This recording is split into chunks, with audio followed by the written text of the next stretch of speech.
sõjaväeametist ülema, Taavi Veeber Isot.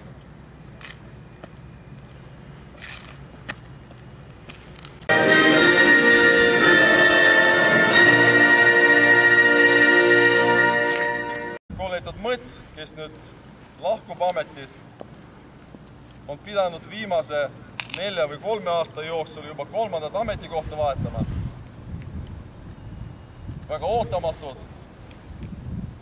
Riik on talle öelnud, et tuleb asuda uuele ametikohale ja ta on seda teinud.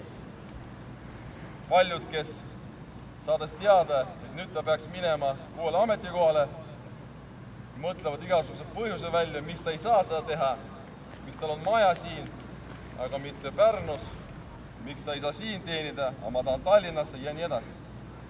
Ma tahan ta selle eest aitäh öelda. Nüüd on uus väljakutse.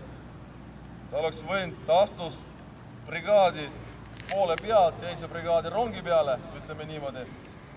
Ja oleks võinud nüüd aasta on olnud rahulikult edasi sõita.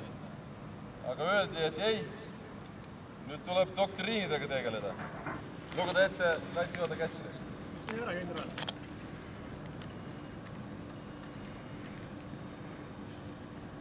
Kaitsejuhataja käskiri number 362.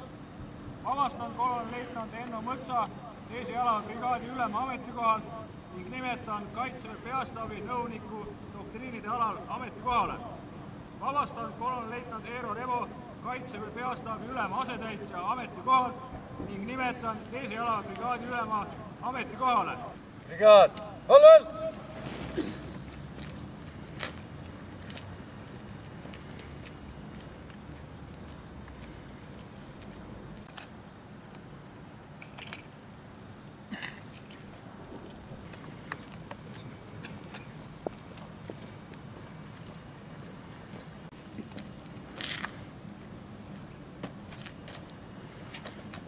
Kindral, teine jalaväebrigaad, üle antud. Kindral, teine jalaväebrigaad, vastu võetud. Aitäh! Äkki see ütled meile, kes saame? Ei. Kas nad tuleb sisse ka? Tulevad või?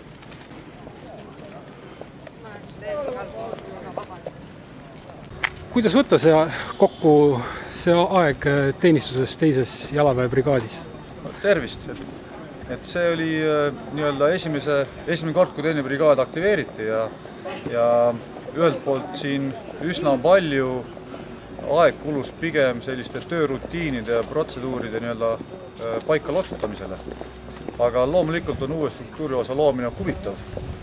Minu õnn oli see, et ma olen nii-öelda Kuprjanovis varem teeninud ja ma tunnen siin väga paljusid inimesi, nii et sisseelamine siia ringkonda nii-öelda läks sujuvalt ja ma tulin Kirde-Kaitse ringkonnast ja ma sain sealseid kogemusi väga hästi rakendada.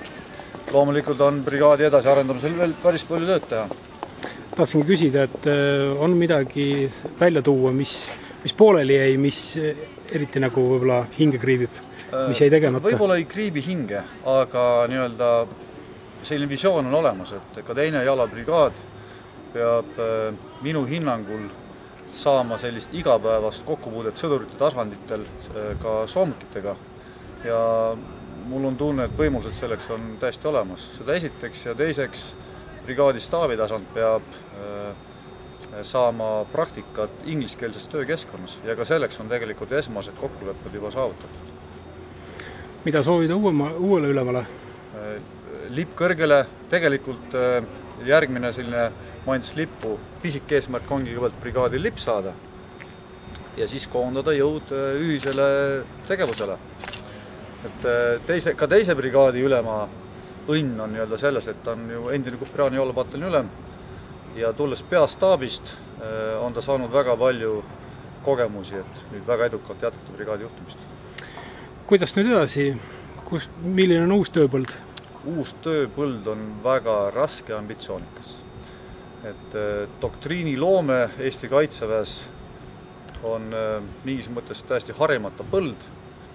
Ehk siis me tegutseme igapäevaselt ja harjutame ka lahinguväljal tegutsemist, aga nüüd peaks selle kuidagi kavandama mingis mõttes ka formaalseks dokumendiks, mida saab järgida ka siis järgnevate väljaõpete läbiviimisel. Et väga huvitav ja raske tööpõli on ees.